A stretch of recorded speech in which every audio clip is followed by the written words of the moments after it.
welcome back inside the State Champ Sports Network studio. Time for another update in our Total Softball Player of the Year race.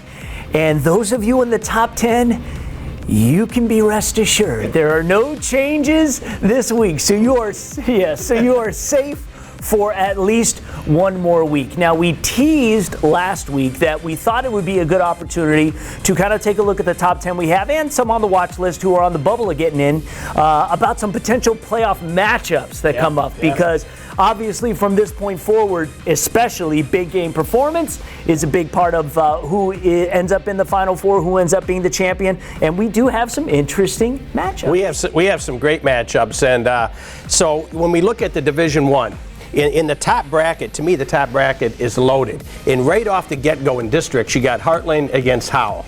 You've got Everett and Company against Wolverton. So that's just to get in there. But if they get through the regionals, and in the region, they've got South Lyon East, who just set the team home run record.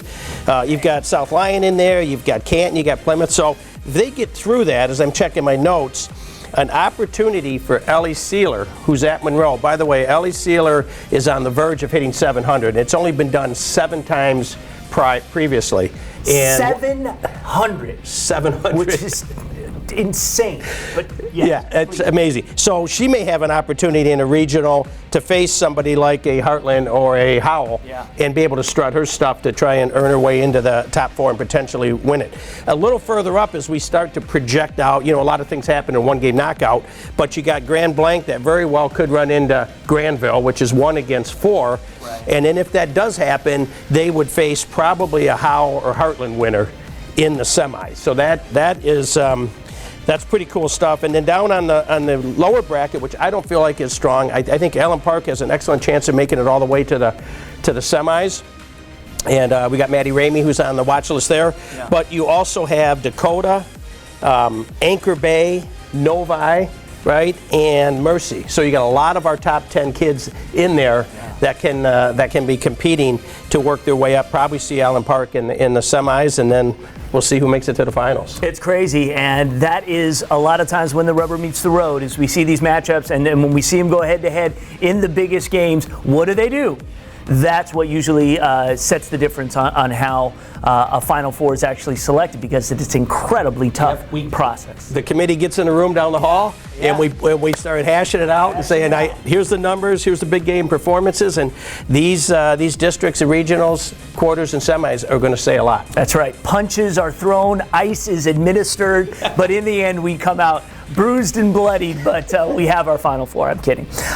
We do want to mention also the single season home run record is in jeopardy again, and we've got 2 of them going for it. Yes, we got Kendra Vanderluck from Otsego. She's at 23, and Callie Hevelin, who was at Three Rivers, who has 23 as of Wednesday morning. The what are we, the 26th here? Yeah, well, it's changing literally hourly. Every time I check, they've got more home runs. Yeah, I know. So that record, by the time we meet again to discuss this race, could be shattered because some, in Callie's case, I know she's hitting 3-4 sometimes in a doubleheader. Yeah, it's quite crazy, but good luck to them who, and of course in the playoffs. So good luck to all of you. We do want to mention one thing real quick before we plug the podcast, because that's really important. The top 10 in our voting will freeze on June 9th. So make sure you go to statechampsnetwork.com and vote. Don't worry about what the numbers are right now. You need to vote for your favorite, because when we do get into the mix and we play a role, hey, what was the community support around this particular individual if all other factors are even? So do that. So the top 10 is going to freeze June 9th. The voting will end June 14th. So that's after the regionals, so you've got a good opportunity to see when the voting will end. And then a couple days later, June 16th, we will announce the Final Four. And then the following week after state finals, we'll have our champion. Now, I don't know how you set this all up, but your podcast is going to have kind of a who's who in softball this week. Yeah, well, that's what college coaches do. On very short notice, reached out to them, said, hey, the kids are really interested in what is the recruiting season going to look like in the summer, and within 15 minutes, we had a number of coaches, high-level coaches, as you'll see, that said, yeah, we want to join. So very appreciative of the college coaches that will be on the podcast today. We're going to have a lot of fun. And who are those expected? Now, granted, there could be technical difficulties. Maybe they can't make it in at the last minute, but who do you have planned on? Jackie Joseph, Michigan State.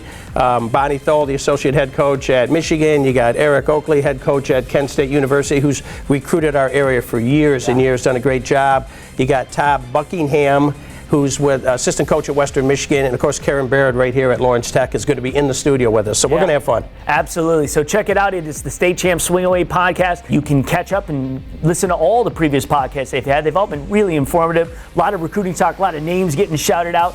Make sure you check it out. You can go to Spreaker.com. That's the best way, State Champ Sports Network. But it's on iTunes, it's on Google Play, whatever platform you prefer. You can check out State Champ's Swing Away Softball podcast. All right, that's the update.